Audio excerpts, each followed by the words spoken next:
नमस्कार, good evening to all. आज के इस आज दर्पण के स्त्री रोग संभाषा सत्र में आप सभी का बहुत बहुत स्वागत है। आज हमारा एक विशेष सत्र है। हमारे रोज ही विशेष सत्र होते हैं, फिर भी आज का जो विषय है दीपन पाचन कंसेप्ट ऑफ दीपन पाचन इन आयुर्वेद चिकित्सा।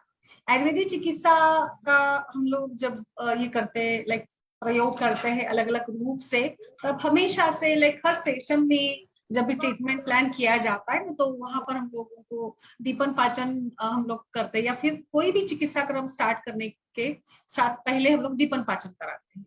तो ये दीपन पाचन क्या है और दीपन पाचन का प्रयोग किस प्रकार से किया जाता है, और सभी वैद्यों को ऐसे लगता है कि हर बार दीपन पाचन की जरूरत है क्या। तो दीपन शब्द तो आप सभी को पता है, और पाचन पाचन मतलब डाइजेस्टिव, एंड दीपन मतलब एपेटाइजर। तो एपेटाइजर या डाइजेस्टिव हर्ब्स की या द्रव्यों की जरूरत हमें कब पड़ती है, क्यों पड़ती है, इसी को लेकर आज का ये हमारा सत्र है। हम लोग इसी के ऊपर चर्चा करेंगे। मैं आपको सिस्टमेटिकली पूरा बताऊंगी कि व्याधि का निर्माण कैसे होता है, दोष दुष्ट समुचना जनितो व्याधि ही विकारो नाम, या फिर लाइक धातु विकारो धातु वैषम्य और साम्यम प्रकृति एवं उच्चते, यानी जब धातु बिगड़ जाता है, धातु में विषमता आती है, तो उसको हम लोगों ने विकार या व्याधि का नाम दिया है। व्याधि अनेक कारणों से निर्माण होते हैं, लाइक व्याधि के आहारज है, विहारज है, मानसिक हेतु होते हैं, कई सारे कारणों से व्याधि व्याधि बनने की प्रक्रिया क्या है, इसका आपने पढ़ा होगा षटक्रिया काल में। संचय, प्रकोप, प्रसर, स्थान, संशय, व्यक्ति और भेद। संचय में दोषों का संचय होता है, प्रकोप में दोष प्रकोप अवस्थित होते हैं, प्रसर में वो अपने स्थानों से निकलकर पूरे शरीर में घूमते हैं। अब ये दोष पूरे शरीर में घूम रहे हैं, और ये कहाँ, कभी किसी व्यक्ति के शरीर में वात दोष बढ़ गया है, उसका प्रकोप हुआ है और वात दोष का प्रसर भी हुआ। स्थान संशय व्याधि ही भावी व्याधि प्रबोधक, यानी स्थान संशय ऐसी अवस्था है जिसमें भावी व्याधि के बारे में हमें कुछ अंदाजा आता है। वहां स्थान संशय अवस्था में जाकर दोष अपने स्थान में जाकर रहने लगते हैं। तो स्थान संशय किस पे डिपेंड है, लाइक कभी मेरे शरीर में वात का प्रकोप है तो मुझे संधिवात हुआ, बट अभी लाइक अरुणा जी है या कृष्णा जी है, जो भी हमारे वैद्य है, इनमें से सभी को तो संधिवात नहीं होगा। तो ये वात जाकर किसी और कुछ और व्याधि निर्माण कर देगा, लाइक किसी में उदावृत्त होगा, और किसी में कुछ और आमवात का प्रकार होगा, किसी में गुदरसी होगी, क्यों होगी, ये होगा स्थान संशय। यानी कुपितानाम ही दोषानाम शरीरे परिधावतम यत्र संगहा ख वैगुण्यात व्याधि तत्रोपजायते।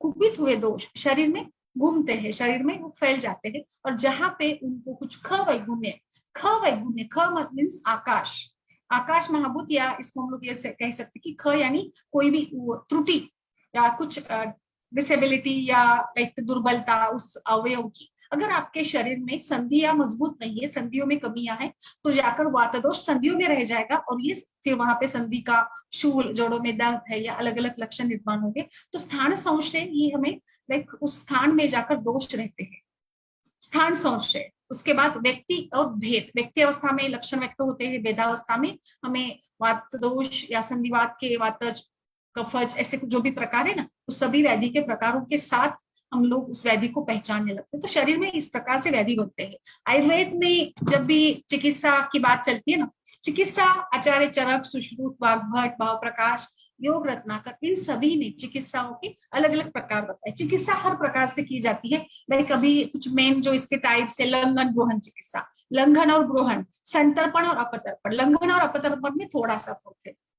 लंघन में हमारा उद्देश्य मेद धातु के ऊपर काम करना होता है, अपतर्पण में हमेशा लंघन होगा ऐसा नहीं। अपतर्पण यानी एक प्रकार से हम लोग जो भी दुष्ट हुआ है, जैसे रसव स्रोतस दुष्ट हुआ या रस धातु बढ़ा है, तो रस धातु को हम कंट्रोल में लाएंगे, तो अपतर्पण हम इसको कहेंगे। और लंघन यानी एक प्रकार से पूरा मतलब मेद धातु के ऊपर ही काम करना, मेद धातु को कम कराने के लिए। लंघन में हमेशा हमें अपेक्षित होता है कि वजन हो, अपतर्पण में ऐसे हमें अपेक्षित नहीं। ब्रूहन और संतर्पण में भी यही प्रकार से थोड़ा सा फर्क है। तो ये चिकित्सा के मुख्य भेद है। इसके साथ पंचकर्म एक चिकित्सा का प्रकार है, इसके साथ शोधन और शमन चिकित्सा।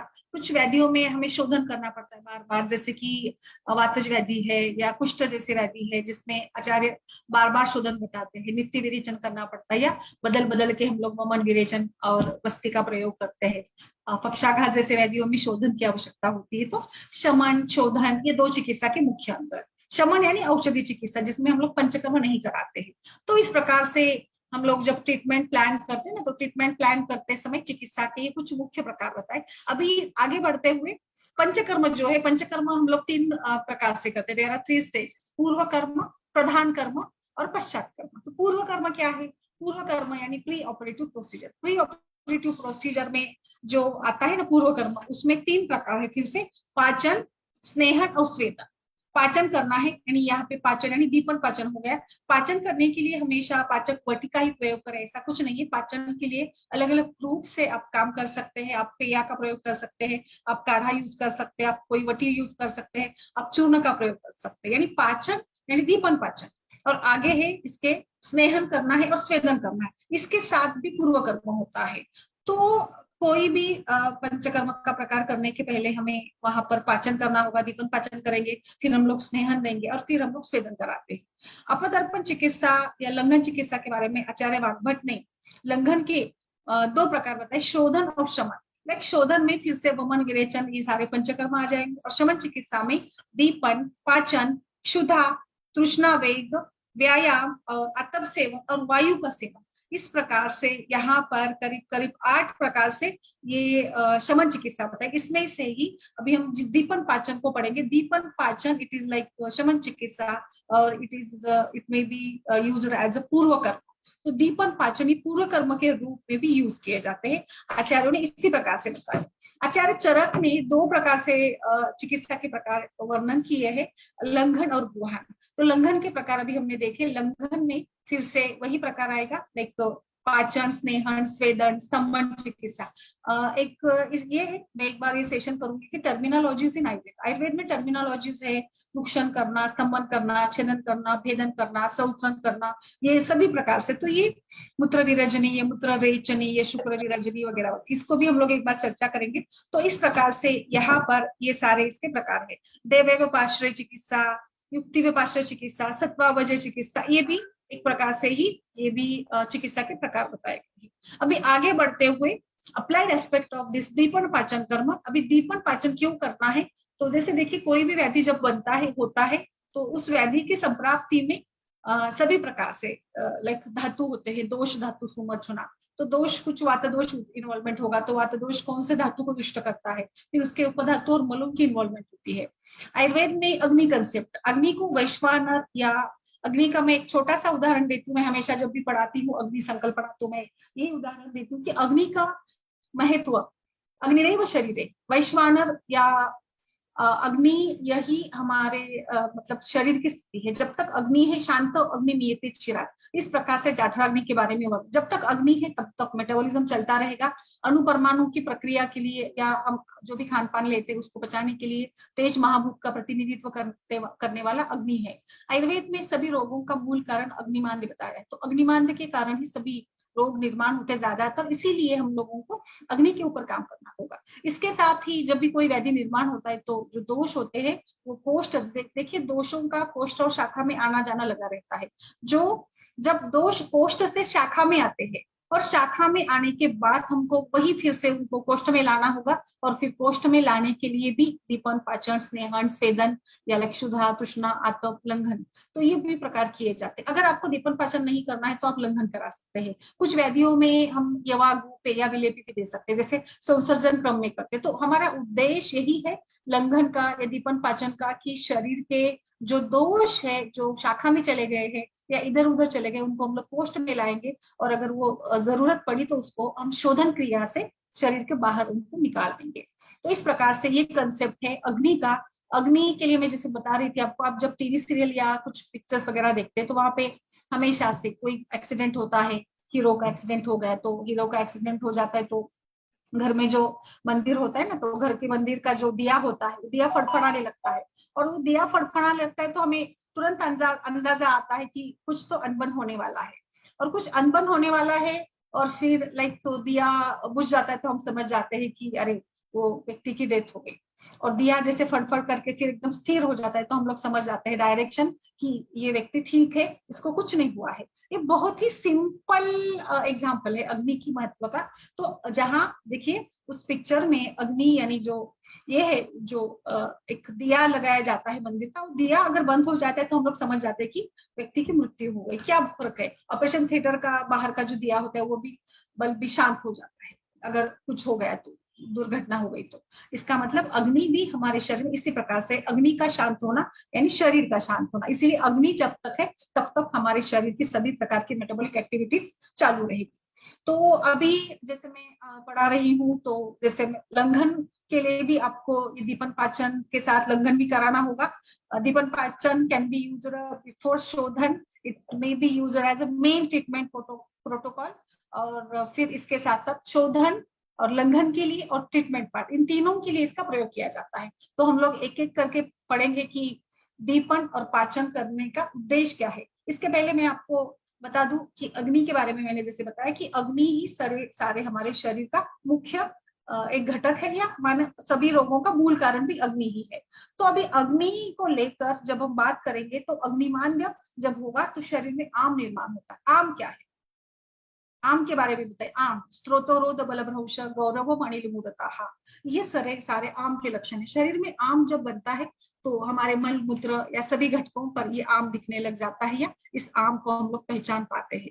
आम यानी एक प्रकार से लाइक एक हमारे शरीर में अवरोध निर्माण होता है इस आम के कारण। स्त्रोतोरोध है, गौरव अनिल मूढ़ता, ये सारे लक्षण। मलमूत्र में भी आमता दिखने लगती है, अग्निमांद्य हो जाता है, आलस है, और लाइक कुछ उष्णता में परिवर्तन आ जाता है। तो स्त्रोतोरोध, बलभ्रंश, थकान आ जाती है, like loss of energy, heaviness, कभी कभार फ्लैटुलेंस, अधमान, आटोप, अपचन, अरुचि या कुछ खान पान में मन नहीं लगता, ऐसे सारे लक्षण हमें जब दिखते हैं तो हमें समझना चाहिए कि ये आम शरीर में बना है। तो आपकी दीपन पाचन की ट्रीटमेंट ये आम के ऊपर भी डिपेंड करेगी। अगर आम नहीं बना होगा, ज्यादा आम नहीं है, ज्यादातर व्याधि हमारे कफ और पित्त जनित है, क्योंकि कफ भी आम के जैसे ही तंतुमय और एक प्रकार से स्निग्ध या चिकट टाइप का है।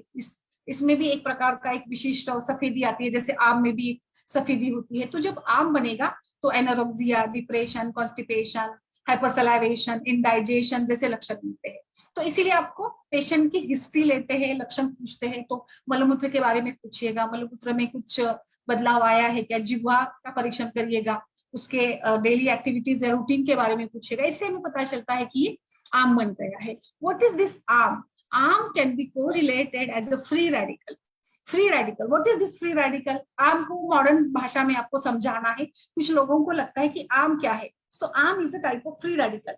This free radical is like an atom or molecule that contains one or more unpaired electrons, and this contained with such a conformation, and it will try to seek a stability or like तो ये free radical क्या करता है शरीर में जाकर, ये जैसे आम जाकर स्त्रोत अवरोध निर्माण करता है, इसी प्रकार से ये फ्री रेडिकल जो है डिस्टर्ब करता है हमारे शरीर से। क्या क्या करता है ये free radical? It damage to the cell membrane, ये लाइक हमारे सेल मेम्ब्रेन को डैमेज करेगा, म्यूटेजेनिक इफेक्ट होंगे।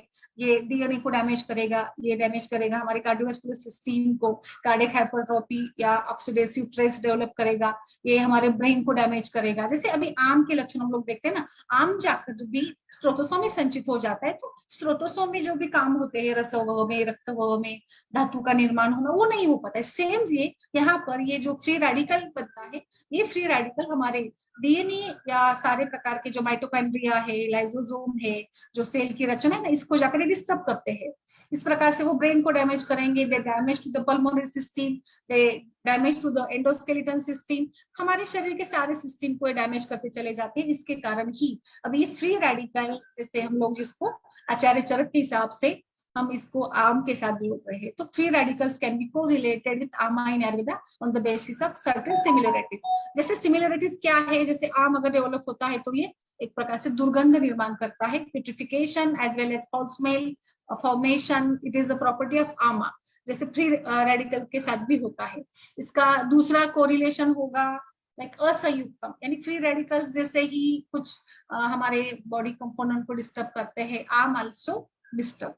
नेक्स्ट है इसका जो बहुपिच्छित, मतलब अधिक प्रकार से लिक्विडिटी या कुछ असौख्यम या अच्छा नहीं लगता है, कुछ प्रॉपर ये नहीं होता है, मजा नहीं आता है, ऐसे टाइप का जो लक्षण होगा ये फ्री रेडिकल के कारण भी वही होता है। फ्री रेडिकल्स मेटाबॉलिक स्टेट को डिस्टर्ब करते हैं, वैसे ही हमारे यहाँ भी ये आम जो है ये अविपक्ति यानी पचन अच्छे से नहीं होने देता है। सो फ्री रेडिकल्स को हम लोग आम के साथ जोड़ सकते हैं। अभी दीपन पाचन, सबसे पहले तो मैं शोधन के साथ दीपन पाचन को समझाऊंगी, क्योंकि हमेशा से शोधन के पहले हम लोग दीपन पाचन कराते हैं, फिर स्नेहन कराते हैं, फिर स्वेदन कराते हैं, और फिर वमन विरेचन बस्ती का प्रयोग करते हैं। सो लाइक अभी पूर्व कर्म में पाचन आया है सबसे पहले, तो सबसे पहले तो मैं बता देती हूँ दीपन और पाचन में फर्क क्या है, क्या डिफरेंस है, कोई बताएगा? पूर्व कर्म की करने की जरूरत क्या है, क्यों करना है पूर्व कर्म, लाइक दीपन पाचन स्नेहन क्यों करना है? हम हर वमन या इसके पहले विरेचन के पहले स्नेहन कराते हैं। स्नेहन कराना यानी एक प्रकार से स्नेहन के लक्षण वातानुलोम्यम दिक्ताग्नि वर्चः स्निग्धम असक्तम, यानी वात का अनुलोमन होगा, मल को स्निग्धता आएगी, शरीर के अभ्यंतर स्रोतों में स्निग्धता आ जाएगी। So what is the need of पूर्व कर्म? शोधन कर्म के या प्रधान कर्म के पहले पूर्व कर्म करने से अग्नि अच्छा होगा। अभी हमने पहले अग्नि के ऊपर काम करना है, तो एक तरफ से पूर्व कर्म के द्वारा हम अग्नि को करेक्ट करते हैं, फिर शोधन करते हैं, शोधन के बाद फिर से थोड़ी सी ये हो जाती, अग्निमंद हो जाती, तो इसलिए हम लोग संसर्जन क्रम को फॉलो करते हैं। तो इस प्रकार से पूरा जो प्रक्रिया होगी ना, उसमें हम लोग अग्नि के ऊपर ही काम कर रहे हैं। तो सबसे पहले तो ये अग्नि को करेक्ट करेगा, अग्नि को प्रमोट करेगा, देन इट एग्जॉस्ट द आर्म को पचाएगा, मॉर्बिड दोषा उसके स्टेटस में ले आने को मदद करेगा, इट मोबिलाइजेस द दोषा फ्रॉम द शाखा टू पोस्ट, यानी शाखा से दोष पोस्ट में लाने के लिए भी पूर्व कर्म से मदद होगी, स्नेहन से होगी, स्वेदन से होगी, दीपन पाचन से होगी। It softens the body parts, ये हमारे शरीर को एक प्रकार की मृदुता देगा, इसीलिए इंपॉर्टेंस है पूर्व कर्म का हमें करना होगा। इसीलिए आचार्य बताते, देखिए इसका एक सिंपल उदाहरण मैं देती हूँ। जब हम लोग कुछ बनाते हैं, किचन में खाना बनाते हैं, जैसे आप कन्वल जी बनाती होंगी, चिक्की वगैरह कुछ बनाती है आप इस टाइप का, या जैसे कुछ लड्डू बनाते हैं या बर्फी बनाते हैं, हम लोग तो क्या करते हैं, हम लोग यार आप ढोकला बना रहे, ढोकला बनाते हैं, तो ढोकला बनाने के लिए जब जैसे हमने उसका घोल बना लिया, बैटर बना लिया, तो इस बैटर को जो इस पात्र में हम लोग डालते हैं, केक के लिए देखिए केक भी है, तो केक को केक पात्र में डालने से पहले हम लोग वहां उसको बटर या घी लगा देते हैं, और ढोकला बनाने के लिए तेल लगा देते हैं, लड्डू या चिक्की बनाते हैं तो थाली में घी लगाकर उसमें फिर वो बैटर या घोल डाल देते हैं। उद्देश्य क्या है? जो बैटर हमने डाला है, ये हमारे जो ये मतलब जो भी थाली है या जो केक पात्र है या ओवन है, जो भी बर्तन है, उसको वो चिपके ना, इसीलिए हम लोग वहां पे स्नेह घी तेल डाल देते। सेम वे अभी आपने क्या किया है, स्नेहन किया है, तो जैसे आपने एक कोई घी का जैसे अभी मैंने थाली का उदाहरण दिया, या कोई बर्तन लिया आपने, उसको अंदर से घी डाल दिया, उसके बाद उसमें पानी डाल दिया, तो पानी रुकता है क्या वहां पर कृष्णा जी? नहीं रुकता, क्यों नहीं रुकता है? स्नेह है ना ma'am. Yes exactly same way यहाँ पर भी हमारे शरीर में हमने स्नेह दिया है, स्नेहपान करवाया है, और बाद में हम लोग कुछ वमन द्रव्य देते हैं, विरेचन द्रव्य देते हैं, तो वो कैसे रुकेंगे? वो चले जाएंगे ना, उनका वो वहां पे रुकेंगे नहीं, एब्सॉर्ब ही नहीं हो पाते हैं, तो इसीलिए वमन देते हैं, तो वो जो वमन द्रव्य है वो निकल जाते हैं, और उसके साथ साथ पूरे शरीर के दोषों को भी, जो भी दोष रुद्ध हुए हैं, उन दोषों को वो साथ ले जाते हैं। सेम वे यहाँ पर भी इसी उद्देश्य के साथ हम लोग पूर्व कर्म में स्नेहन देते हैं। ये पूर्व कर्म कराने के लिए हम लोग लंघन दीपन पाचन का प्रयोग करते हैं, इसमें बाद में स्नेहन सिद्धन भी किया जाता है। तो इसके साथ जो एक्सपल्जन होगा, इमेसिस या परगेशन होगा, इनेमा होगा, नस्य होगा, ये कर्म अच्छे से हो जाते हैं। तो दीपन का मतलब, अभी दीपन के बारे में पढ़ते हैं। द ड्रग दैट काइंडर्स द अग्नि, अग्नि को बढ़ाने वाला जो द्रव्य है वो दीपन है। अभी दीपन जो अग्नि को बढ़ाता है, पाचन जो पचन करता है, इसीलिए आप अग्नि दीपन के लिए अगर काम कर रहे हैं ना, तो आप खाना खाने के पहले वो द्रव्य देंगे। जो भी कल्प हम लोग देते हैं दीपन के लिए, वो खाना खाने के पहले देना है, और जो पाचन के लिए देते हैं वो खाना खाने के बाद देना है, क्योंकि हमें पचन को इंप्रूव करना है। हर दीपन द्रव्य पचन का काम नहीं करता, बट बहुत सारे पाचक द्रव्य ये दीपन का भी काम करते हैं। इसीलिए हमेशा चित्रक को लीजिएगा, चित्रक का बेस्ट कॉम्बिनेशन है दीपन और पाचक का। तो दीपन पाचन दोनों द्रव्यों में अग्नि महाभूत की प्रधानता होती है, तेज महाभूत की प्रधानता है, और इसके साथ वायु भी है। सो दे आर उष्ण रुक्ष लघुता इसमें है, जो कि वो दोषों को हमारे सेपरेट करते धातु से। धातु के साथ दोष, दोष दुष्य सम्मूर्छना, दोष और दुष्य मतलब धातु, तो इस सम्मूर्छना को भंग करना है, तो हमें उष्ण गुण लगेगा। तो दीपन या पाचन कराने से इस प्रकार से संप्राप्ति भंग होने के लिए मदद होती है, इसीलिए हम लोग दीपन देते हैं। अभी दीपन का एक एग्जांपल देती हूँ, घृतम। हम लोग बोलते हैं कि डेली घी खाना चाहिए, क्यों खाना चाहिए? अग्नि दीपन करता है, but ghee is agni deepak, but it cannot नॉट डाइजेस्ट दोषा, और अन्न को डाइजेस्ट नहीं करता है। घी केवल अग्नि दीपन करेगा, बट पाचन नहीं करेगा। अगर आप हिंगू का प्रयोग करते हैं तो हम हिंगू दीपन भी करेगा, पाचन भी करेगा। अजवायन या वो भी दीपन और पाचन करेगा। तो इस प्रकार से दीपन और पाचन में थोड़ा सा फर्क है, हम लोग उसको भी डिस्कस करेंगे। पाचन मतलब क्या, पचतान्नम न वर्णिहीन, तो जो पचन द्रव्य जो डाइजेशन को इम्प्रूव करते हैं वो पाचक द्रव्य है। अभी हमको आम का पाचन करना है, हमें हमें आम जब बन जाता है ना तो दो काम करने होंगे, एक तो अग्नि को बढ़ाना, अग्नि के ऊपर काम करना, और दूसरा काम होगा हमें पचन क्षमता में सुधार लाना। अग्नि के ऊपर काम करने से आपकी अभ्यवरण शक्ति बढ़ जाती है, यानी आपका इंटेक कैपेसिटी बढ़ जाता है। अभ्यवरण शक्ति यानी क्या है, एक आदमी एक समय में क्या कितना मतलब खाना खा सकता है, 2 रोटी 3 रोटी, ये हो गया अभ्यवरण शक्ति। आपने दीपन काम किया, अपने अग्नि को बढ़ा दिया, अग्नि को इम्प्रूव किया, तो आपकी अभ्यवरण शक्ति बढ़ेगी। और आपने पाचन किया यानी आपने डाइजेशन को इम्प्रूव किया तो आपकी पचन क्षमता बढ़ेगी। अग्नि, ये 2 प्रकार से अग्नि का परीक्षण किया जाता है, अग्नि परीक्षातम अभ्यवरण शक्त्या जलन शक्त्या। अभ्यवरण शक्त्या यानी टोटल इंटेक, कितना खाना खा सकता है। कोई व्यक्ति बहुत अच्छे से खाता है 2 3 4 रोटी, कोई एकदम 1 रोटी नहीं, मैं खा नहीं सकता, मेरी कैपेसिटी नहीं है। तो कैपेसिटी बढ़ाने के लिए आपको दीपन देना है। जैसे बच्चे बोलते हैं ना, नहीं भूख ही नहीं लगती, मैं इतना नहीं खा पाता हूँ, एक बारी में इतना ही खाना जाता है, तो इसलिए हम लोग वहां पे दीपन का प्रयोग करेंगे। और जो बोलते हैं कि मैं खा तो सकता हूँ बट पचा नहीं सकता हूँ, तो इसमें हम लोगों को पाचन कर्म को इम्प्रूव करना होगा। सो इन दिस वे पाचन यानी एक प्रकार से ये इम्प्रूव करेगा हमें, और ये भी पाचन भी दोषों को स्रोतों से निकालने के लिए मदद करता है। So mode of action of this deepan pachan dravya, दीपन द्रव्य क्या करेगा, अभी मॉडर्न के हिसाब से भी मैं आपको समझाती हूँ कि दीपन द्रव्य acts by stimulation of the vagus nerve, stimulation of the glossopharyngeal nerve, stimulation of the fundus and the pylorus. Fundus and pylorus, they are both the parts of the stomach. Stomach के 2 part होते हैं ना, pyloric and and fundus. Fundus मतलब fundus body और pylorus, ये 3 stomach के anatomical portions होते हैं। तो stomach is the main like organ है जो जिसको अमाशय बोलते हैं, आम अन्न का धारण करने वाला अमाशय ये स्टमक है। सो इसीलिए हमें स्टमक को भी स्टिमुलेट करना है। वेगस नर्व जो एक प्रकार से बहुत ही इंपॉर्टेंट वाली नर्व है, उसको हम लोग स्टिमुलेट करते हैं, जो डाइजेशन को इम्प्रूव करेगी। तो दीपन द्रव्य जो है ये हमारी नर्वस स्टिमुलेशन को भी एनहांस करते हैं, और इसको एनहांस करने से it promotes the gastric juice and facilitate the digestion. So these Deepan Dravyas are bitter in nature and they are having a Tej Mahabhuta. They are very sensitized और oral taste के लिए, receptors के लिए, saliva secretion बढ़ेगा. So they induce the secretion of the digestive juices, like gastric secretion बढ़ा देंगे, ये कुछ हार्मोन स्टिमुलेट करेंगे, हाइड्रोक्लोरिक एसिड को बढ़ा देंगे, HCl जो मेन कंटेंट है इसका गैस्ट्रिक जूस का, तो ये दीपन द्रव्यों का काम होगा। अभी पाचन द्रव्य क्या काम करते हैं, they also stimulate the vagus nerve, जो एनहांस करते हैं गैस्ट्रिक जूस को, फिर स्टिमुलेट करेंगे डिओडिनम को, लीवर सिक्रेट करता है बाइल को, डिओडिनम में कुछ एंजाइम सिक्रेट होते हैं, पैनक्रियास स्टिमुलेट हो जाने से पैनक्रियाटिक जूस सिक्रेट होता है। तो इन दिस वे दिस पाचन एंड दीपन द्रव्यास स्टिमुलेट ओवरऑल सिस्टम और ओवरऑल एनहांस करते हैं हमारे कैपेसिटी को, इसीलिए हमको इसको देना है। अभी दीपन और पाचन में जो फर्क है इसको भी मैं बता रही हूँ। जैसे दीपन में अग्नि और वायु महाभूत की प्रधानता होती है, और ये थोड़े से लघु और उष्ण है। आम्ल कटु द्रव्यों के साथ हम लोग दीपन कराते हैं, जैसे खाने में खट्टा रखते हैं, दीपन अच्छे से होता है, लाइक अचार खाते हैं, अचार खाने का उद्देश्य वही है, दीपन मतलब अग्नि को बढ़ावा देना। पाचन द्रव्य में अग्नि की महाभूतता होती है, प्रधानता है। पाचन द्रव्य हम लोग खाना खाने के बाद देते हैं, और इसमें तिक्त रस की प्रधानता होती है। तो दीपन और पाचन ये थोड़े से फर्क इसमें है। हर बार हमें दीपन कराना होता है, या जो भी आपको कराना है, दोनों साथ भी करा सकते हैं, केवल दीपन भी करा सकते हैं, केवल पाचन भी करा सकते हैं। जो द्रव्य दीपन कराते हैं वो पाचन नहीं कराते।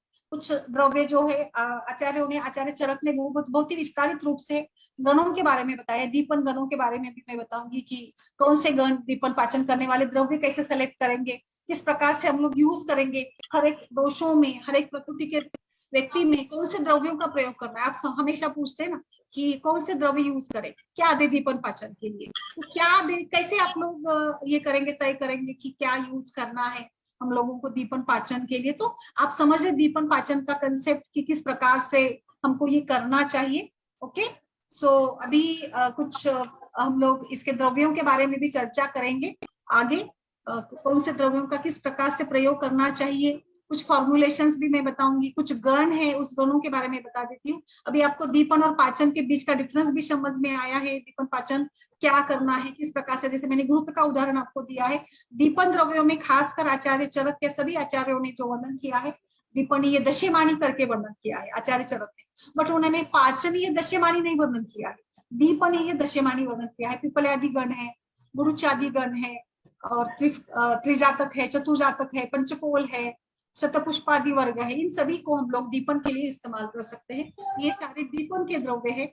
और पाचन के लिए जो हम लोग यूज करेंगे ना, तो पाचन के लिए अलग से लाइक वात के लिए कुछ रासना काढ़ा है, ये दोषों के हिसाब से भी हम लोग बता सकते हैं। तो पाचन के लिए भी जैसे कुछ कॉमन भी है, चित्रक है, पिपली है, हिंगू है, वचा है, ये भी हम लोग पाचन के लिए भी यूज कर सकते हैं। पिपली अच्छी काम करेगी इसके लिए। फिर कुछ आचार्य निघंटु ने भी इसका वर्णन किया है। सो आचार्य चरक हो, आचार्य सुश्रुत हो, उन्होंने बहुत अच्छी तरीके से सभी द्रव्यों का वमन, विरेचन आदि सभी द्रव्यों को क्लासिफाई करके कहाँ पर क्या यूज करना है, इसके बारे में भी बहुत विस्तृत रूप से उनका वर्णन आया है। कुछ ड्रग्स में पाचन करने के लिए लाइक अग्नितुंडी वटी अच्छी है, अग्नितुंडी वटी भी करती है और पाचन। किसी का माइक चालू हो तो प्लीज बंद ते आमची चलत असतात त्यातून आणि काय आहे ना सांग माधुरी जी आपका माइक। अग्नितुंडी वटी दोनों काम करने के लिए बहुत अच्छी है, दीपन भी करेगी, पाचन भी करेगी। देन इसके साथ चित्रकादि वटी दोनों काम करेगी। त्रिकटु चूर्ण दे सकते हैं, शुंठी चूर्ण दे सकते हैं, पंचकोल चूर्ण दे सकते हैं, मुस्तादी चूर्ण दे सकते हैं। मैंने आपको पूरे पाचक योग पढ़ाए, रस रक्त, तो ये पाचक योग जो है इसी रूप से है। जो पाचक वर्ग जो बताया पढ़ाया ना, रस रक्त मांस में अस्थि मज्जा पाचक, इन सभी को हमने देखा था। सो इस प्रकार से पाचक द्रव्य जो है वो हमारे सभी ऑर्गन को स्टिम्युलेट करते हैं। अनुपान का देना, अनुपान के बारे में भी बता देती हूँ। लाइक अभी आपको अनुपान का उपयोग करना है तो वातदोष के लिए हम लोग दीपन पाचन द्रव्यों के साथ स्निग्ध और उष्ण द्रव्य देंगे। तो स्निग्ध में आप घृत भी दे सकते हैं या गर्म पानी दे सकते हैं। पित्त के लिए मधुर और शीत गुण वाले अनुपान का प्रयोग करेंगे। लाइक इसमें आप मिश्री दे सकते हैं, रॉक साल्ट ये रॉक शुगर दे सकते हैं, या फिर हनी भी दे सकते हैं, शहद भी दे सकते हैं। कफदोष के लिए आपको अनुपान देना है तो शहद दीजिएगा। लाइक वृक्ष और उष्ण हमें देना होगा, गर्म पानी भी दे सकते हैं। तो अनुपान भी मायने रखता है दोषों के हिसाब से। जहां पर कफदोष अधिक मात्रा में प्रकोपित होगा या कफ की प्रकृति उस व्यक्ति की होती है ना, तो वहां पर हम लोगों को वृक्ष उष्ण द्रव्य का प्रयोग करना होगा। वात विकृति अधिक ज्यादा है तो वहां पर हम स्निग्ध और उष्ण द्रव्य का प्रयोग करेंगे। इसकी मात्रा क्या होनी चाहिए? So I think all the factors like उसका जो काल देखिएगा, ऋतु देखिएगा, दोषों की अवस्था देखिएगा, वही देखिएगा, देश देखेंगे हम लोग, साथ में देखेंगे, और इसके बाद ही हम लोगों को उसका सिलेक्शन करना होगा दीपन पाचन का। तो एप्लीकेशन ऑफ दीपन पाचन इन पूर्व कर्म मैंने आपको बताया एज अ शोधन। तो हर शोधन के पहले पूर्व कर्म में दीपन पाचन क्यों करना है ये मैंने आपको सविस्तर बताया। अतः नेक्स्ट है treatment part. So how it should be used as a treatment part. तो ट्रीटमेंट पार्ट में डाइजेस्टिव डिसऑर्डर्स है, अरुचि है, अग्निमांद्य जैसे कुछ व्याधि है जिसमें बहुत ही अधिक मात्रा में अग्निमांद्य होता है। तो जो भी सारे रोग है, अग्निमांद्य, विसूचिका है, अलसक है, प्रवाहिका है, अतिसार है, तो अग्नि की विषमता के कारण ही व्याधि होता है। तो ये as a treatment protocol दीपन pachan द्रव्य अविपत्तिकर, चित्रकाति, अग्नितुंडी बेस्ट काम करते अतिसार, अग्निमांद्य, अरुचि ऐसे कंडीशन में, यानी अन्नव स्रोतस के व्याधियों में। So they can be used as a treatment protocol for various type of digestive diseases और like रसव स्रोतस, रक्तव स्रोतस के जहां पर भी आपको लगता है कि आम बना है वहां पर भी आप एज अ ट्रीटमेंट प्रोटोकॉल इसको दे सकते हैं। एक तो आप शोधन करने के लिए पूर्व कर्म के रूप में दीपन पाचन करेंगे, या एज अ ट्रीटमेंट प्रोटोकॉल में हमेशा आपको बता देती हूँ कि कुछ जैसे अर्बुद है, अर्बुद इज अ टिपिकल कफवात व्याधि, तो कफ है तो आम बना ही है, तो इसमें आपको दीपन पाचन देना पड़ेगा। अब लास्ट में हम लोग चर्चा करेंगे गायनिक के दृष्टिकोण से कैसे हम लोग इसमें यूज कर सकते हैं दीपन पाचन द्रव्यों का। आगे बढ़ते हैं, आगे किस प्रकार से हम लोग, अभी मैंने कुछ आपको अनुपान बताया था, अभी वातदोष के लिए आप दीपन पाचन के लिए क्या यूज करेंगे? वातदोष के लिए आप काढ़ा, चूर्ण, गुटी, वटी, पेया, इस सभी का प्रयोग करता है। पेया, विलेपी, मंड जो हम लोग संसर्जन क्रम में यूज करते हैं ना, they are also a part of deepan pachan. दीपन पाचन यानी केवल चित्रक या मुस्ता, पटोल ये ही है ऐसा नहीं है। दीपन पाचन के 90 करीब ड्रग है, 70 से 90 ड्रग आचार्य चरक ने बताए, तो इसमें से आप कोई भी यूज कर सकते हैं। काफी सारी लंबी लिस्ट है, कुछ गन मैंने आपको यहाँ पर बताए। अगर आपको पित्त प्रकृति के ऊपर काम करना है तो द्राक्षारिष्ट, द्राक्षासव भी दे सकते हैं, दाडिम दे सकते हैं, पटोल दे सकते हैं, वासा दे सकते हैं, जो कि तिक्त कषाय गुण वाले द्रव्यों का हमें प्रयोग करना है पित्त प्रकृति में, तो पटोल चूर्ण दे सकते हैं, मुस्ता दे सकते हैं पित्त प्रकृति के लिए। कफ प्रकृति को आपको दीपन पाचन देना है तो शुंठी बेस्ट है, वेरी बेस्ट। शुंठी का पानी, शुंठी का चूर्ण आप दीपन पाचन के लिए इसमें दे सकते हैं, नींबू दे सकते हैं, त्रिफला चूर्ण दे सकते हैं कफ प्रकृति के लोगों को। कफवात है तो पंचकोल दीजिएगा, या फिर अमृतारिष्ट भी दे सकते हैं। काफी सारे कल्प भी हम लोग एज दीपन पाचन द्रव्य के हिसाब से यूज कर सकते हैं। ऐसा नहीं कि कोई चूर्ण ही होगा, लाइक उस दिन मैंने आपको हिंगू वचादि चूर्ण बताया था, वैश्वानर चूर्ण इज देयर, हिंगवाष्टक चूर्ण इज देयर, लवन भास्कर चूर्ण इज देयर, लाइक कुछ हम इसमें पंचकोल भी, पंचकोलासव, चौव्य चित्रकारिष्ट, जीरकाद्यादिष्ट, जीरक गुड़, कितने सारे आयुर्वेदिक फॉर्मुलेशंस है जो एज अ पार्ट ऑफ एक आपको मेडिसिन प्रॉपर चाहिए जो दीपन पाचन करने वाली भी हो और कुछ इंप्रूव करने वाली हो। तो आई थिंक ये सभी प्रकार के कल्प जो मैंने अभी बताए, they are the best line of treatment for all type of digestive juices, so they can be included as a deepan और they can be included as a main drug, as a main oral medicine के रूप से भी आप इसको इस्तेमाल कर सकती है। अजमोदा है, इसमें भल्लातक है, हिंगू है, मरीच है, कुछ लाइक ये भी हम लोग चित्रक यूज तो करते ही, पिपली है, चौव्य है, पिपली मूल का यूज कर सकते हैं। ये सारे दीपन काम करने वाले ही द्रव्य है। पाचन करने वाले थोड़े से और उसमें से अलग होते हैं, लाइक अभी हम लोग डिस्कस कर रहे थे ना, इस प्रकार से इसको दे सकते हैं। तो दीपन पाचन आपकी दोष कितना इन्वॉल्वमेंट है, उस व्यक्ति की प्रकृति क्या है, इसके साथ हम लोग इस्तेमाल कर सकते हैं। अभी दीपन पाचन का ही नहीं, दीपन पाचन के साथ साथ आगे जो भी शोधन चमन करेंगे, पित्त प्रकृति है तो अभिपत्ति का चूर्ण यूज करिएगा, त्रिवृत्त लेह का प्रयोग करिएगा। कफ प्रकृति के लिए आप कुछ गुड़ या इसका प्रयोग कर सकते हैं, आपको विरेचन देना है तो शोधन, शमन, बस्ती द्रव्यों का भी इस्तेमाल जब हम करते हैं ना, तो वहां पर भी आप अपनी प्रकृति के हिसाब से उस व्यक्ति के दोषों के इन्वॉल्वमेंट देखते हुए वहां पर भी आप इस प्रकार से उसका चयन कर सकते हैं।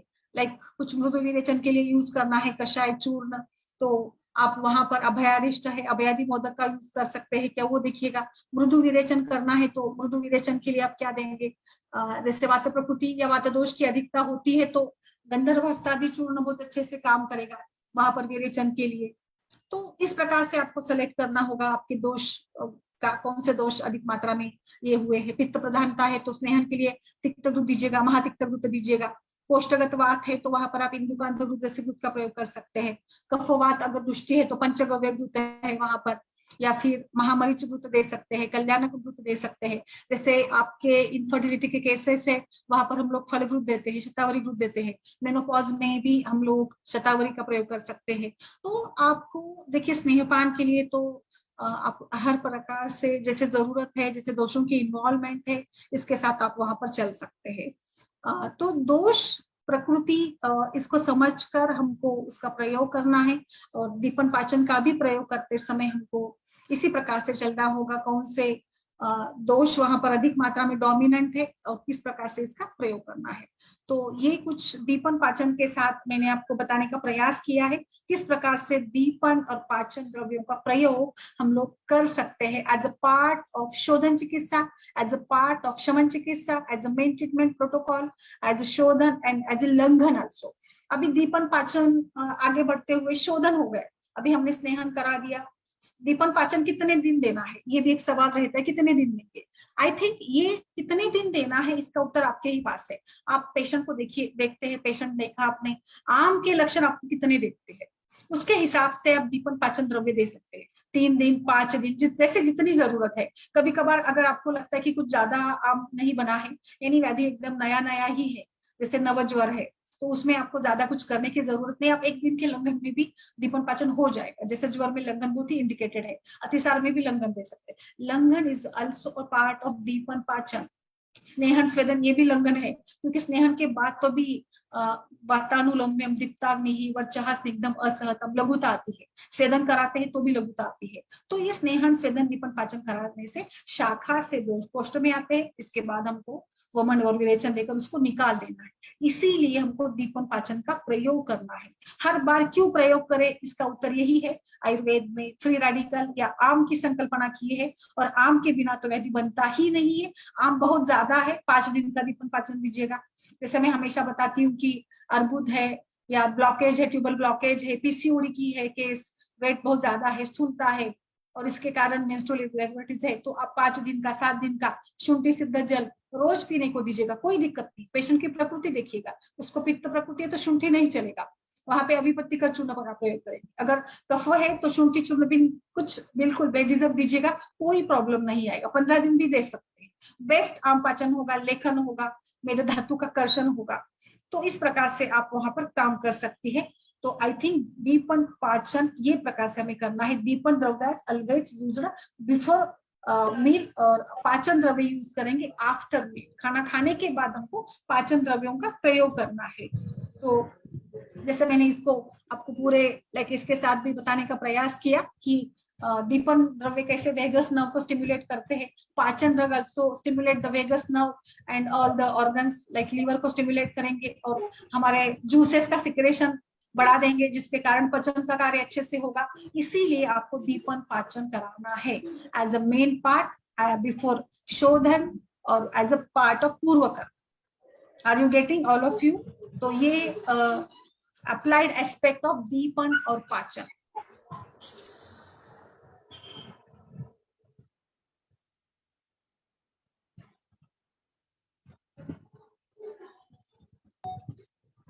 Yes please. तो मैंने पूरी तरह से पूरा आपको दीपन पाचन यहाँ पर पढ़ाया है, like from starting from anatomy, अग्नि का महत्व, आम का महत्व, आम कैसे देखना है। आप समझ रहे कृष्णा जी कि आम कैसे पहचानेंगे, परीक्षण, अष्टविध परीक्षण, नाड़ी मलमूत्र जीवा शब्द स्पर्श दुख आकृति, या त्रिविध परीक्षण, दर्शन स्पर्शन प्रश्न परीक्षा करिएगा, आपको समझ में आता है। आलस, अविपक्तिम, असंयुक्तम, दुर्गंधम, मलम के बारे में पूछिएगा, मल कैसे मतलब कैसा है, मल कैसा है, स्टिकी है क्या, एकदम पिछलता है क्या मल में, फ्लश करने में ज्यादा पानी लगता है क्या, पूछिए पेशेंट से, कोई दिक्कत नहीं। क्योंकि हमारे महाराष्ट्र में हम लोग आयुर्वेद जब पढ़ते हैं ना, तो मल परीक्षा, हमारे एक गुरुवर्य थे वैद्यराज बिंदु माधव कट्टी, जो अभी नहीं रहे, बट वो उनका मल परीक्षा के ऊपर बहुत ज्यादा ये रहता था। अभी तो कोई वैद्य मल परीक्षा नहीं करता है, बट हम जो इंटर्नशिप में थे तो उनका ये था कि हर व्यक्ति का मल परीक्षण करिएगा, बाकी कोई पैथोलॉजिकल इन्वेस्टिगेशन करने की जरूरत नहीं है, क्योंकि मल से ही हमें अग्नि का पता चलता है। अग्नि अच्छा है, अग्नि के ऊपर क्या कितनी मात्रा में अग्नि की इन्वॉल्वमेंट है, तो इससे ही हमें पता चलेगा कि आपको क्या प्लान करना है, ट्रीटमेंट प्रोटोकॉल। अभी गायनेकोलॉजिकल डिसीजेस में दीपन पाचन कहाँ पर करना है, अभी यहाँ पर भी अगर आप वमन के लिए प्लान कर, अनार्तव है तो हम लोग वमन के साथ चलेंगे, है ना। अत्यार्तव है या डिस्फंक्शनल यूट्राइल ब्लीडिंग है तो वहां पर हमें विरेचन करना है। क्यों करना है, कुछ लोगों ने पूछा था कि विरेचन क्यों देना है, क्योंकि विरेचन ऑलरेडी मतलब ये है, अति प्रवृत्ति है, बट फिर भी लाइक विरेचन से पित्त दोष को हमें स्पेसिफाई करना है, बिकॉज विरेचन ये पित्त दोष की चिकित्सा है, तो अधिक बढ़ा हुआ पित्त निकल जाएगा, तो अपने आप लाइक पित्त और रक्त का आश्रय संबंध और पित्त उष्ण गुण का होता है, इसीलिए हम लोगों को डीयूबी में या रक्त पत्र में विरेचन कराना होगा। बट आप अनार्तव के केसेस में विरेचन नहीं कराएंगे, अनार्तव में हमें पित्त को बढ़ाना है, पित्त को स्टिमुलेट करना, इसीलिए अनार्तव में उष्ण, तीक्ष्ण, अम्ल, कांची, दही, छाछ खाने को देना है, तो वहां पर हम लोग वमन कराते हैं। आपको जब भी वमन कराना होगा, कुछ अर्बुद के केसेस है, पीसीओडी के केसेस है, आप चॉकलेट सिस्ट से लेकर any type of cyst, it can be taken as arbuda, ग्रंथि की चिकित्सा के साथ इसको करना है, तो इसको आपको दीपन पाचन, कफ की इन्वॉल्वमेंट है तो जरूर दीपन पाचन करना ही होगा। आप प्रकृति, उसकी एज, ऋतु, देश, काल सबको देखकर त्रिकटु पंचकल जो भी आपको, अभी मैंने आपको पूरा पैटर्न बताया कि कैसे सेलेक्ट करना है, how to select drug, how to select anupan with that particular deepan pachan. वात के लिए कोष्ण जल, पित्त के लिए थोड़ा मधुर मिश्री देंगे, और कफ के लिए हमें फिर से कुछ उष्ण और रूप सा देना है, लाइक शहद देगा। इसका इसी प्रकार से आपको इसके बारे में सोचना है। सो ये as a treatment, as a पूर्व कर्म हमेशा दीपन पाचन क्यों करना है। आप इनफर्टिलिटी ब्लॉकेज है, ब्लॉकेज यानी अवरोध यानी संप्राप्ति, तो यहाँ पे जो अति प्रवृत्ति संगो व सिरा नाम ग्रंथ, अति प्रवृत्ति संग सिरा ग्रंथि, अर्बुद में सिरा ग्रंथि होगी, रक्तपत्र में अति प्रवृत्ति होती है। संग तो tubal blockage, it can be taken as a संग टाइप ऑफ इक्विटी, तो संग है तो बिल्कुल वहां पे कोई ऑब्स्ट्रक्शन है, अवरोध है। अवरोध को कैसे निकालेंगे, आपके चैनल्स को क्लियर करने के लिए आम जाकर तो स्रोतों में बढ़ जाता है, तो स्रोतों की सारी जो गतिविधियां है वो बाधित हो जाती है, ऑब्स्ट्रक्शन डेवलप होता है, इसीलिए तो हमको उसको खुला करना है। खुला करने के लिए तो आपको पचन करना है, जितना अच्छा होगा अग्नि इंप्रूव होगा। अग्नि इंप्रूव हो जाएगा तो मेटाबॉलिक एक्टिविटीज या अणु परमाणु के लेवल पर जो भी सारी गतिविधियां होती है वो अच्छी इंप्रूव हो जाएगी। अग्नि यानी केवल आमाशय का अग्नि ऐसा नहीं, अग्नि हर शरीर में, हर मतलब शरीर के हर घटक में, अणुरेणु में है। अणुरेणु में मेटाबॉलिक एक्टिविटीज नहीं होती क्या? वहां पर भी तो सेल्यूलर ट्रांसफॉर्मेशन होता है, लाइक ऑक्सीजन लेना, CO2, O2, CO2 का सप्लाई, ये भी तो एक मेटाबॉलिक एक्टिविटीज है। तो इसके लिए भी एक टेम्परेचर लगता है, विशिष्ट टेम्परेचर के साथ ही हम लोग काम कर सकते हैं। तो ये टेम्परेचर यानी अग्नि हो गया। तो अग्नि इज एवरीवेयर, अग्नि हर तरह शरीर में है, जो कि सभी प्रकार की क्रिया हम लोग देख रहे, आप मुझे देख रहे, मैं आपको देख रही, तो ये भी तो दर्शन क्रिया, ये भी तो हमारी क्रिया जो है पित्त पित्त की प्रक्रिया है। दर्शनम पक्तिरुष्मा च शुद्ध तृष्णा देह मार्दवम। तो जो भी है स्किन पर कुछ लगा दिया, एब्सॉर्ब हो गया। Absorption is a type of also metabolism, metabolic activity ही है। तो वहां पर भी तो एक भ्राजक पित्त होता ही है। तो शरीर की हर एक्टिविटीज में पित्त दोष होगा ही होगा। तो ऐसा नहीं है कि पित्त यानी केवल पचन करता है। तो मेटाबॉलिज्म लेवल पर भी आपको ये आम को समझना है, फ्री रेडिकल्स को समझना है। और ये फ्री रेडिकल्स जो है ये ऑब्स्ट्रक्ट करते हैं हमारे पूरे DNA को, RNA को डिस्टर्ब करते हैं, माइटोकॉन्ड्रिया लेवल पर जाकर काम करते हैं। जो आयुर्वेद में हम लोग अवरोध करते हैं ना, उसको ये लोग इस प्रकार से डैमेज बोलते हैं। तो ये मैंने आपको सभी तरफ से पढ़ाने का प्रयास किया है।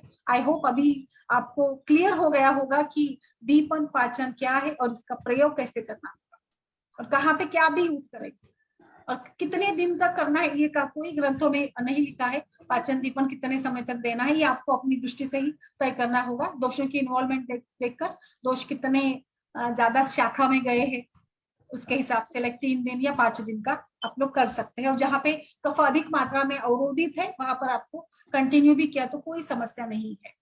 और फिर अगर आपको बस्ती या एक वमन विरेचन के लिए प्लान करना है तो इसके पहले तो हम लोगों को 3 या 5 दिन का दीपन पाचन कराकर फिर स्नेहन भी आप पोस्ट या उसके दोषों के हिसाब से प्लान करेंगे स्नेहन, और बाद में आपको जो भी वमन विरेचन कराना होगा इसके साथ करेंगे। अगर आपको पेशेंट कंफर्टेबल नहीं होते हैं ना, तो योनि व्यापक के कुछ महीने हमारे यहाँ पे हम लोग केवल खिचड़ी खाने को लगा देते हैं। बेस्ट है, कुछ मत करिएगा। मूंग का दाल का पानी या मूंग दाल की खिचड़ी भी आप देते हैं ना तो भी अच्छा है। और कुछ व्याधियों में तो लंघन ही अच्छा है। लंघन is also type of deepan pachan. Hello ma'am, yes yes madam दीपन पाचन आपण आता 3 डेज किंवा 5 डेज देतो, त्याच्यानंतर अग्नी तर प्रदीप्त होईल, आमचं पचन होईल, परंतु 3 to 5 डेज मध्ये उत्तम रसधातू रक्तधातू तयार होईल का? नहीं होना, म्हणूनच तर पुढे आगे भी हमको काम करना है ना। फिर दीपन पाचन के बाद आप कुछ ना कुछ तो करेंगे ना, आगे वमन प्लान करेंगे, विरेचन या आपने शमन औषधि का भी प्रयोग करना है ना। तो बेसिक लेवल पर तो ये काम हो जाएगा, लाइक स्टिमुलेशन हो जाएगा ना। जैसे हम नर्वस सिस्टम को या वेगस नर्व को स्टिमुलेशन मिल जाएगा, इंटेस्टाइन को, स्टमक को स्टिमुलेशन मिल जाएगा, तो गैस्ट्रिक जूस या bile secretion, saliva secretion stimulate होगा, तो वो एनहांस होगा ना। और बाद में आगे जो आप सारी प्रक्रिया करेंगे उसके साथ फिर अग्नि करेक्ट होगा। एकदम से तो नहीं होगा, 3 दिन में नहीं होगा ना। धातवाग निवर्धनसाठी आपल्याला परत नंतर काम करावं लागेल। धात्वाग्नि वर्धनसाठी धीरे धीरे होगा, क्योंकि धात्वाग्नि तो लाइक ना, देखिए धात्वाग्नि तो अभी हमने पढ़ा है, आपने पढ़ा होगा कि हर धातु बनने में एक विशिष्ट समय लगता है। पहला धातु रस धातु 1 दिन में, रक्त धातु 5वें दिन, मांस धातु 9वें दिन, तो पूरे सभी सप्त धातु का निर्माण 1 महीने में होता है। तो आपको उतना समय तो देना पड़ेगा। हम लोग बेसिक क्या कर रहे हैं मैम, यहाँ पे ना अग्नि को करेक्ट कर रहे हैं, अग्नि और आम। तो आम आपका निकल गया ना तो स्त्रोतस खुल जाएंगे, स्त्रोतस खुल जाएंगे तो डाइजेशन इंप्रूव हो जाएगा। तो धीरे धीरे होगा, बट सबसे पहले तो हमें स्त्रोतस अवरोध को निकालना है, तो आपको पाचन करना होगा। अग्नि धीरे धीरे इंप्रूव हो जाएगा। अग्नि इंप्रूव, आप इसके लिए ना मैं हमेशा उदाहरण देती हूँ अग्नि को इंप्रूव करने के लिए। जैसे उदान वायु का ये काम है, या समान वायु भी अग्नि को स्टिमुलेट करता है। भुट्टा, जब भुट्टे वाला, अभी बारिश के दिनों में भुट्टा वाला बैठ जाता है ना रास्ते के बाजू में, तो भुट्टा कैसे सेकता है? वो भुट्टा सेकने के लिए वो क्या करेगा, धीरे धीरे हल्के हाथ से हवा देगा, वायु देता है। अगर उसने ऐसे जोर जोर से मार दिया तो क्या होगा, अग्नि शांत हो जाती है। बट जैसे भुट्टा के लिए वो क्या करता है, वहां पे जो होगा ना उसका चूल्हा या जो भी रहता है ना, तो इसमें डालकर, तो उसको लिए धीरे धीरे वो इसको स्टिमुलेट करता है और वो जाकर भुट्टा अच्छे से भूनता है। तो नहीं तो आपने अगर बहुत जोर से अगर उसको हवा दी ना, तो एकदम से क्या होगा, अग्नि शांत भी हो जाता है। तो अग्नि को प्रदीप्त करने के लिए उसके ऊपर धीरे धीरे काम करना, और इसको बोलते हैं हम लोग जो समान वायु की क्रिया है ना, जिसको संदुक्षण बोलते हैं। जैसे चूल्हा जलाने के लिए भी हम लोग फूंकनी का इस्तेमाल करते हैं, तो धीरे धीरे फूंकते हैं, एकदम जोर से फूंकते नहीं, जोर से फूंकेंगे ना तो अग्नि शांत होता है, तो धीरे धीरे उसको फूंकते हैं। तो इसलिए हमको इसको धीरे धीरे, तो अग्नि को प्रज्वलित करने के लिए सबसे पहले तो आम को पचाना होगा। अभी समझ रहे हैं सुरेखा जी? सुरेखा पवार जी? हाँ मैम। यस। गीता जी नमस्कार, बताइए।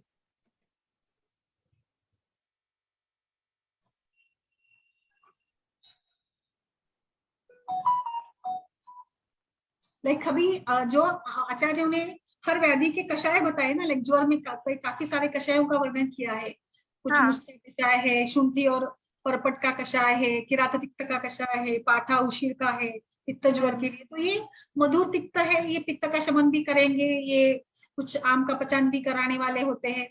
सो हाँ, और एक इसका हम लोग प्रयोग करते हैं ना, पश्चात कर्म के रूप में भी आपको दीपन पाचन डायरेक्ट नहीं यहाँ पर, जो हम लोग यूज करते, तृण धान्य यूज करते हैं, पेया यूज करते हैं, तो ये भी तो एक मार्ग से ये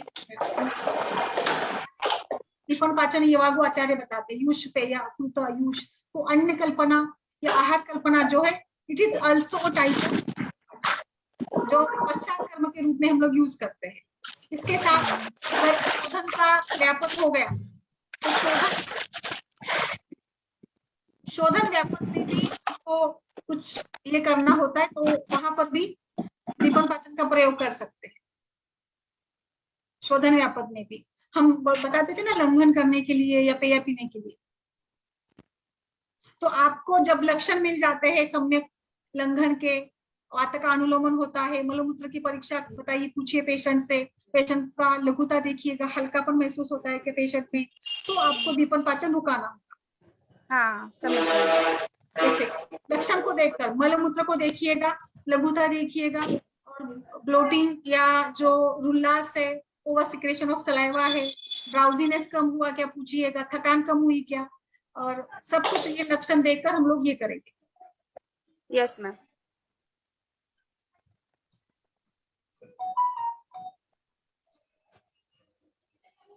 सो शमन और शोधन चिकित्सा के दो मुख्य अंग है, तो इसके साथ ही हम लोगों को चलना है।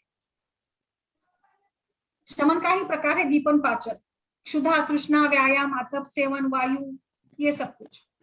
सो दीपन और पाचन में फर्क ये है, दीपन अग्नि और वायु महाभूत से होता है, और पाचन में अग्नि भी है, इसमें अग्नि महाभूत होगा। पाचन के लिए तिक्त द्रव्यों का प्रयोग करना है, तो दीपन के लिए अम्ल कटु रस का प्रयोग करेंगे। दीपन द्रव्य लघु उष्ण होते हैं, दीपन हमें बिफोर देना है, और पाचन हम लोग बाद में देते हैं।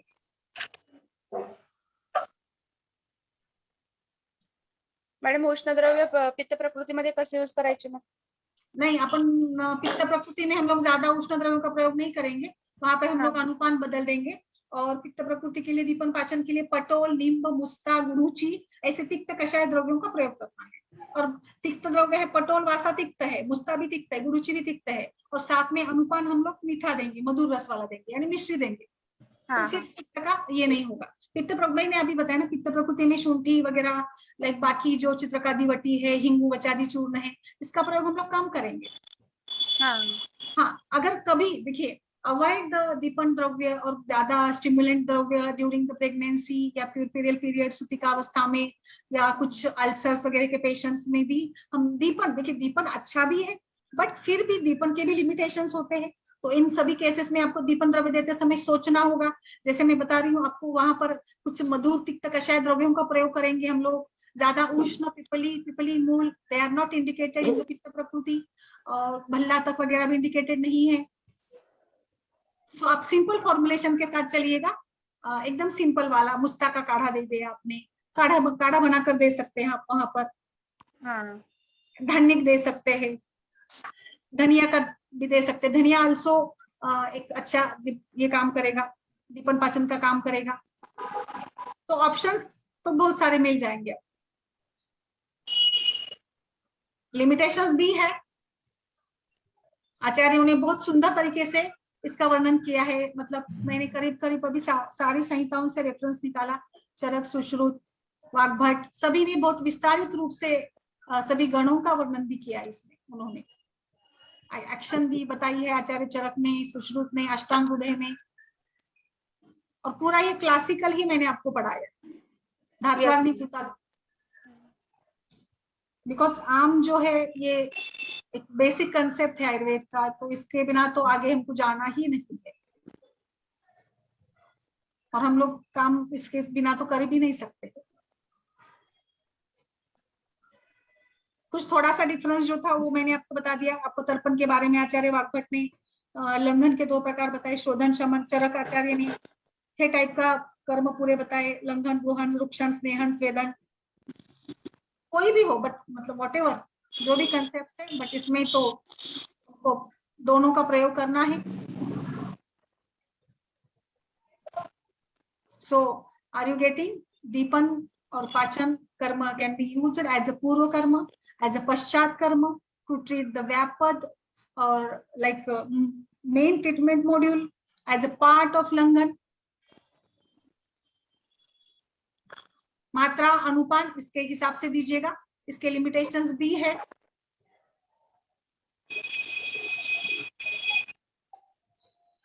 बट देखिए इसमें हमने अग्नि को करेक्ट किया है, पूरे दोष तो चले नहीं जाएंगे, पूरे दोष को आपको निकालना है, इसलिए आपको दोष के अनुसार चिकित्सा करनी होगी। लाइक कफ है तो पित्त है तो विरेचन करेंगे, कफ है तो अनुलोमन करेंगे।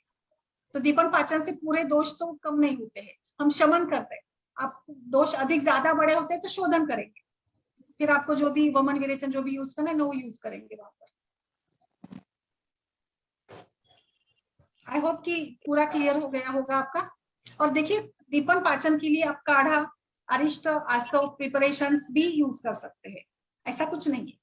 अमृतारिष्ट ये भी दीपन पाचन का काम करता है, बेस्ट है। गुटी वटी काढ़ा कॉम्बिनेशन बनाकर, जैसे मैं बताती हूँ, कॉम्बिनेशन के साथ भी आप काम करिएगा। आपको अभी जैसे बताया, दोष प्रकृति देखिएगा, दोष डोमिनेंस देखिएगा, और फिर आप अपने आप से फॉर्मुलेशंस बनाना शुरू कर देंगे, उसमें कुछ ज्यादा तो प्रॉब्लम नहीं है। उल्टा हम लोग अपने आप से अच्छे से प्लान कर सकते हैं क्या देना है उसको। मॅडम आरोग्यवर्धिनी आपण उत्तम रसधातू तयार करण्यासाठी, म्हणजे आरोग्यवर्धिनीने स्थूल आणि सूक्ष्म रूपचं पाचन होते ना, मग एक्चुअली ना आरोग्यवर्धिनी सभी स्त्रोतों के ऊपर काम करती है। आरोग्यवर्धिनी इसलिए तो हमेशा हम ट्रीटमेंट स्टार्ट करते तो आरोग्यवर्धिनी देते ही देते हैं, इसलिए तो देते हैं, स्त्रोतों के ऊपर काम करने के लिए देते हैं, और सारकित्य विरेचन अच्छा होने के लिए देते हैं। तो आप थोड़ा सा त्रिकटु चूर्ण फिर बाद में आरोग्यवर्धिनी देते हैं ना, तो अपने आप मल इंप्रूवमेंट होती है और धातु मल अच्छे बनने शुरू हो जाते हैं। इसीलिए आरोग्यवर्धिनी तो कफ में है, हम लोग अर्बुद में, इनफर्टिलिटी के इसमें, पीसीओडी में बेस्ट चॉइस ऑफ ड्रग होता है, चॉकलेट सिस्टम में, ग्रंथि में, सभी में। But Arogyavardhini is not main deepan pachan drug. It can help, it improves the agni को करेक्ट करेगा वो, बाकी सभी कंटेंट्स उसमें होते हैं, बट मेनली उसका काम जो है स्त्रोतों के ऊपर उसका काम है। हाँ गीता जी बोलिए। सुन रही हूँ मैं। हाँ बताइए। यस, और कोई सवाल इसके बारे में? आई होप आप सभी को ये क्लियर हुआ होगा, क्योंकि हमेशा से हम दीपन पाचन ये तो शब्द का प्रयोग करते हैं, बट एग्जैक्टली क्यों करना है ये भी हमने समझना होगा, क्यों करना है दीपन पाचन। और ऐसा भी नहीं है मैम कि आपको करना ही है, अगर जैसे मैंने बताया नया वैद्य है, नया है एकदम से, और वो आम ज्यादा बना ही नहीं, प्योरली वहां पर कुछ वातजनित संप्राप्ति है, तो बिना दीपन पाचन के भी आप आगे शमन चिकित्सा के साथ भी चल सकती है। हाँ, अगर आपको शोधन करना है, अगर दोष कोष्ठ से शाखा में अधिक मात्रा में चले गए हैं, और लक्षणों में पेशेंट के एग्जामिनेशन में अगर आपको लगता है कि कुछ अपचन है, कुछ अनबन है, पेशेंट दुर्बल है, पेशेंट कुछ फ्रेश नहीं लग रहा है, उसमें रुल्लास जैसे कुछ लक्षण है, मल मूत्र के बारे में देखिएगा, तो हम लोग वहां पर उसका प्रयोग करेंगे। और नहीं है तो कोई दिक्कत नहीं। वैसे भी हमारे कोई ना कोई कॉम्बिनेशंस जो भी हम लोग इस्तेमाल करते हैं ना, उसमें कुछ ना कुछ ये जो अल्टीमेटली अग्नि के ऊपर काम करेगा ही करेगा। हम लोग कुछ नहीं तो अग्नितुंडी यूज करते हैं, हम पाचक तो भी देते हैं, कुछ जो भी आपके प्रिपरेशंस होते हैं उसमें 70 प्रकार के द्रव्य है दीपन करने वाले। आचार्य चरक ने विस्तारित रूप से वर्णन किया है, तो 70 में से एक ना एक द्रव्य उसमें होता ही है। जैसे आप आरोग्यवर्धिनी का बता रहे, तो आरोग्यवर्धिनी में भी कुछ द्रव्य है जो कि दीपन पाचन का काम करते हैं, वो अल्टीमेटली वो हो जाता है। बट अगर आपको शोधन करना है तो आपको सेपरेट सोचना होगा ऐसे, क्योंकि शोधन करना है यानी दोष ज्यादा बड़ा हुआ होगा, आम के लक्षण अधिक दिखेंगे, अग्निमान भी अधिक है, तो इसीलिए वहां पे आपको दीपन पाचन की अधिक आवश्यकता पड़ेगी। नमस्कार रचना जी, बताइए। प्रणाम मैम, अभी ज्वाइन कर पाई मैं। अच्छा ठीक है, कोई बात नहीं। यस, मैं शेयर करती हूँ अभी ग्रुप में भी। ओके। पूरा आज दीपन पाचन का ही रखा था, पूरा एक बार से क्लियर हो जाएगा ना आपका कि कहाँ पे क्या यूज करना है, लाइक गायनेकोलॉजिकल डिसीजेस में, जनरल डिसीजेस में, कायचिक प्रदान व्याधियों में, आपका जो भी प्रदर है, श्वेत प्रदर, अभी श्वेत प्रदर की बात करें, अभी श्वेत प्रदर में क्यों यूज करना है। अभी आपको ये लगता होगा कि गायनेकोलॉजिकल डिसीजेस में क्या संबंध है, बट आप सभी व्याधि की हेतु के बारे में पढ़िए, योनि व्यापक के हेतु पढ़िएगा, रक्त प्रदर के हेतु अम्ल लवण सेवन, श्वेत प्रदर के हेतु में मिष्टान्न भोजन या कुछ अधिक मिष्टान्न भोजन, मधुर रस का सेवन। तो बिल्कुल यहाँ पे भी तो श्वेत प्रदर में तो बहुत ज्यादा कफ का ये रहता है, इसीलिए तो कफ के ऊपर काम करना है, तो छेदन भेदन करना है। छेदन भेदन करने के लिए उष्ण गुण का प्रयोग करें। उष्ण गुण कौन से द्रव्य में होगा, पिपले में होगा, हिंगू में होगा, वचा में होगा, त्रिकटु में होगा, तो इसलिए वो द्रव्य अल्टीमेटली फिर दीपन पाचन कराएगा, क्योंकि कफ बढ़ेगा तो आम बनेगा ही बनेगा। इसलिए श्वेत प्रदर के पेशेंट भी काफी लाइक ये रहती है, म्लान रहती है थोड़ी सी, और उसमें भी आलस रहता है, दुर्बलता रहती है, थकान रहती है, फटीग रहता है, हेवीनेस रहता है, गुरुता रहती है भरपूर। तो गुरुता है यानी कफ बड़ा है, और कफ बड़ा है तो कहीं ना कहीं जाकर अग्नि कम, तो अग्नि कम हुआ है तो अग्नि के ऊपर काम करना। सो इस प्रकार से गायनेकोलॉजिकल डिसीजेस में भी तो हमें पूरा करना है, और आपको अगर ये करना होगा तो मैं सिंपल बता दूं आपको, कुछ नहीं करना है तो बस हल्का खान पान लंघन करने से भी काफी अच्छे से दोष शाखा से कोष्ठ में आ जाते हैं। लवागु पिला दीजिएगा, खिचड़ी खिला दीजिएगा 3 दिन। आपने कभी देखा है कि 3 दिन केवल खिचड़ी खिलाने से क्या फर्क पड़ता है? निश्चित रूप से बहुत फर्क पड़ता है। वात का अनुलोमन होता है और स्त्रोतस भी खुल जाते हैं अच्छे से, अवरोध भी कम होता है।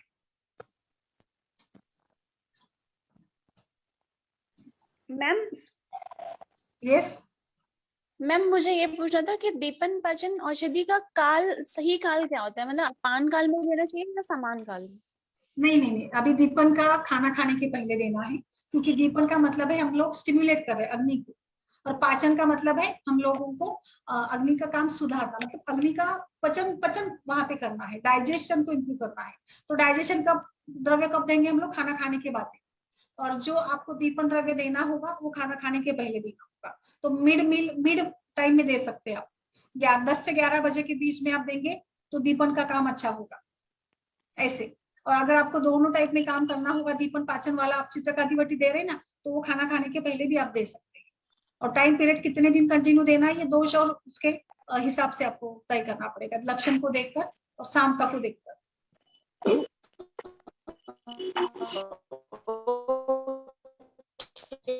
ओके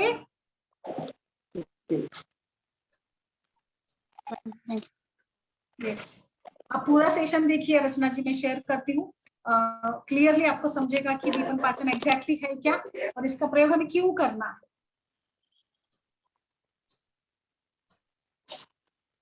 डायबिटिक में दीपन पाचन में दोनों करने पड़ेंगे। Diabetic is a classical example of kapha vyadhi. Diabetic या प्रमेह हो, मधुमेह हो, ये कफज व्याधि ही है, संतर्पणोत्तर व्याधि है। अधिक संतर्पण हुआ है तो अपतर्पण करना है, अपतर्पण यानी लंघन। सो लंघन जैसे कि दीपन पाचन से लंघन भी होता है, कफजनित संप्राप्ति है। और डायबिटीज में, मधुमेह में तो कितने सारे दोषों का समूह रहता है, वहां पे दोषों की इन्वॉल्वमेंट होती है। रस, मांस, मेद, मज्जा, शुक्र, सभी धातु वहां पे दुष्ट रहते हैं। इतने बड़े दोष दुष्ट समुच्चय वाले प्रमेह, कुष्ठ जैसे व्याधि है, वहां पे बार बार शोधन करना पड़ता है। वहां पे तो दीपन पाचन का प्रयोग करना ही करना है, अल्टीमेटली करना ही है। ये तो बड़ा ही मतलब ये है व्याधि है डायबिटीज। नीलम जी नमस्कार, बहुत दिनों के बाद, कैसी है? इस प्रकार से आज हमने ये बेसिक कंसेप्ट को लेकर डिस्कशन किया है, क्योंकि जब हम लोग कॉलेज में पढ़ते तो इतना डिटेल में कोई पढ़ाता नहीं है, या हम इतने समझ भी नहीं पाते, बट जैसे प्रैक्टिस में आ जाते तो एक्चुअली आराम कैसे देखना है पेशेंट में, मलमूत्र, जिह्वा और गुरुता कैसे देखनी, ये हम लोग समझकर ही समझ पाते कि आम क्या है। जब पढ़ते हैं तो श्लोक पाठ हो जाता है और एग्जाम में लिख देते हैं, आम के ऊपर तो प्रश्न आता ही है, उसको लिख देते हैं और अच्छे से मार्क मिल जाते हैं। बट प्रैक्टिकल Yes, एप्लीकेशन जब करना होता है तो बात अलग होती है। Yes, fine. सो इस प्रकार से doctor Kailash ji, doctor इतिश्री, Jagjit sir जी बहुत दिनों के बाद, जयदेव सिंह जी, सुवर्णा जी, आप सभी का बहुत बहुत आभार। आप ऐसे ही इस प्रकार से हमारे सत्र को सपोर्ट करिएगा, बिल्कुल। और हम ऐसे ही आपको ये करते रहेंगे। अभी हम लोग कल और एक डिस्कशन करेंगे यूनिपिचू को लेकर। बहुत बार आपने पूछा है, मैंने पढ़ाया था, फिर भी अभी आप सब नए लोग हैं तो आपके लिए भी मैं कल यूनिपिचू डिस्कस करेंगे। और फिर हमारा इनफर्टिलिटी का जो सीरीज है ना, उसको हम लोग कंटिन्यू करेंगे। सो आई थिंक आज का सत्र आप एक बार सुनिएगा जरूर। इसके बाद आपके मन में कोई सवाल नहीं आएंगे कि दीपन पाचन है क्या और इसको क्यों करना है।